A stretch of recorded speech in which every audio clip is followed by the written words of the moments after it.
Bonjour à tous, c'est Camille de OTV. Aujourd'hui, j'ai la chance de retrouver Julien Storail, qui est directeur industriel du site de Genève de Vifor Pharma. Julien a lancé, un petit peu seul, presque envers et contre tous, une démarche Lean sur ce site ici à Genève, il y a maintenant 1 an et demi, voire quasiment 2 ans. Et j'ai la chance aujourd'hui de le rencontrer. Il va nous parler finalement de comment est-ce qu'il a réussi en assez peu de temps à avoir un vrai changement de culture sur son site et à avoir déjà de vrais résultats très concrets. Allez, allons le rencontrer. Bonjour Julien. Salut Camille, tu vas bien? Très bien, et toi? Très bien. Merci de nous recevoir ici sur le site de Genève. Bon, alors pour tous ceux qui nous écoutent sur OTV, en quelques mots, qui es-tu et à quoi est-ce qu'on te reconnaît finalement? Je rejoins la firme il y a 7 ans, donc le site de Genève, en production avec la volonté de manager les gens, donc plus un métier managérial que technique, un peu des deux quand même bien sûr. Puis petit à petit j'ai pris différents rôles dans l'entreprise pour aujourd'hui m'occuper de toute la production, voilà. Et donc la démarche Lean finalement, ouais.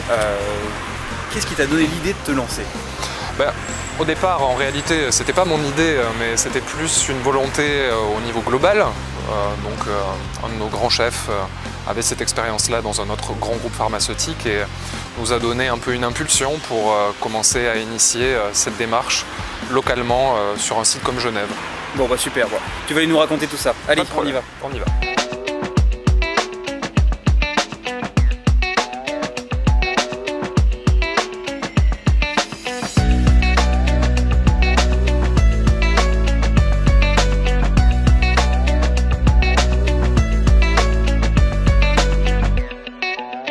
Alors Julien, donc là on est ici dans une des salles en fait, du site de Genève.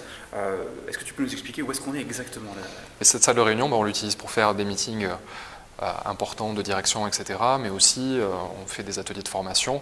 Par exemple, on a certifié pas mal de gens en Green Belt dans cette salle-là. Donc ça sert à plein de choses finalement. Ouais. Alors raconte-nous, cette démarche Lean, finalement c'est quoi les grandes étapes par lesquelles tu es passé et qu'est-ce que tu en retires de tout ça?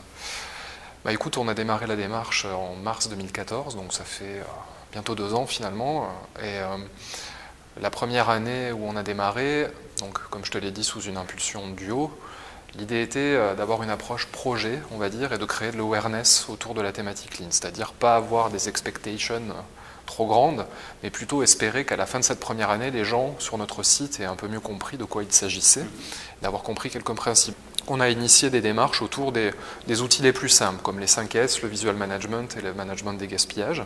Donc on a démarré par des formations qu'on a montées en interne. Et c'est d'ailleurs effectivement ce qui m'avait surpris quand on avait commencé à échanger, oui. Où tu m'avais dit, on a choisi vraiment très peu d'outils, mais par contre on les prend et on les met tout de suite en application voilà, sur le terrain. On essaye. Donc on a fait cette formation et puis dès le début de l'été 2014, on a commencé à mettre en pratique via la bonne volonté des gens dans les équipes autour de ces outils-là. Donc pas un caractère, je dirais, obligatoire, mais si vous êtes motivé, on peut commencer à faire des choses. Pour créer un peu de désir finalement. Voilà, puis pour montrer un peu les principes, donc toute cette notion d'awareness, et puis en parallèle, quelque chose d'un peu plus senior level qui était la construction d'une VSM. Donc là, on touchait moins les gens du terrain, mais un peu plus les chefs, on va dire, et on a construit cette VSM autour du produit principal qu'on manage sur le site, dans l'optique de comprendre l'état zéro, c'est-à-dire d'où on part et qu'est-ce qu'on pourra en faire. Donc on a avancé la démarche à nos 2 niveaux, et puis tu le sais, on a eu un acte un peu fondateur qui a été de faire un séminaire de direction autour de cette VSM en se disant « Ok, voilà la situation, et puis qu'est-ce qu'on pourrait améliorer ?» Et cette journée de travail nous a permis d'identifier 2 sujets clés que nous traiterions en projet l'année suivante, donc en 2015, avec une approche DMAIC, puisqu'en parallèle, on a commencé à se certifier, quelques-uns d'entre nous, autour du Lean avec des certifications Green Belt. Et donc, je dirais, à fin 2014, on avait à peu près tout le monde sous le site avait entendu parler du Lean, on va dire. On avait une VSM prête. Et on avait une stratégie un peu en tête pour 2015, pardon. Voilà. D'accord, donc c'est une vraie complémentarité en fait, à la fois un peu de bottom-up pour créer un peu d'énergie auprès des équipes, et du top-down en impliquant en fait l'ensemble du comité de direction du site. Absolument. Et en ciblant sur des sujets précis. Finalement là, on a axé le travail autour de 3 axes principaux. Donc je dirais d'une part la continuité des activités opérationnelles, donc 5S, 8 Waste et Visual Management. Donc là, on a essayé d'inscrire en fait ces activités opérationnelles dans des objectifs individuels, parce que quand c'est dans les objectifs individuels des gens, forcément, ils ont une certaine obligation de réaliser. Et on a créé ça à la fois pour les collaborateurs, pour les middle managers, mais aussi pour les chefs plus haut, de façon à ce que tout le monde ait un objectif commun d'avancer sur ces 3 thèmes. Comment tout ça a été perçu finalement sur le site? Il y a toujours des gens qui sont très motivés à cette idée-là, parce que ça révèle un peu un champ des possibles en termes d'amélioration. Des gens qui sont un peu dans l'expectative et qui se disent voyons ce que ça commence à donner pour voir si c'est bien ou pas. Puis toujours certains qui peuvent être réticents au changement, et donc ça prend un peu plus de temps pour les convaincre, évidemment. Et aujourd'hui, donc quasiment 2 ans après le lancement de la démarche, c'est quoi un petit peu le niveau d'appropriation, le niveau d'énergie ou d'enthousiasme par rapport à cette démarche que tu ressens? Écoute, globalement en tout cas, je pense que le sentiment des gens est positif. On le voit, je pense que ça se traduit en tout cas opérationnellement en réalité, puisqu'on voit plein d'actions qui se font, qui vont finalement souvent au-delà même de ce qu'on peut demander au départ ou ce que les responsables d'équipe peuvent demander. Et puis, je dirais, beaucoup de choses qui se font par elles-mêmes, et c'est finalement ce qu'on cherche, que les gens se posent des questions. Au-delà purement d'une thématique de coût, on sait que si tout le monde se questionne sur sa pratique et met en place des choses pour l'améliorer, les bénéfices viendront après.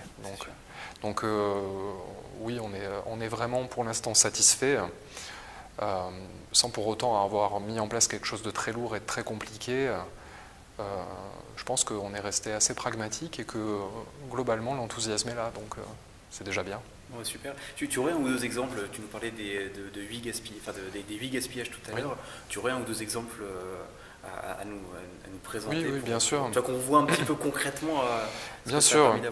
Un exemple assez simple est, par exemple, on fait une analyse historiquement depuis très longtemps pour obtenir des informations sur un produit, sans pour autant qu'on soit obligé de la faire. Et puis, ça fait 10 ans qu'on le fait, que ça nous prend du temps. Et puis, l'exemple, c'est, voilà, posons-nous la question, quelle est la plus-value? Est-ce que ce résultat, on en fait quelque chose? Ah ben non, on n'en fait rien. Et pourrions-nous la supprimer? Oui, puisque c'est pas obligé de le faire. Donc voilà, c'est un gain de temps non négligeable pour plusieurs activités.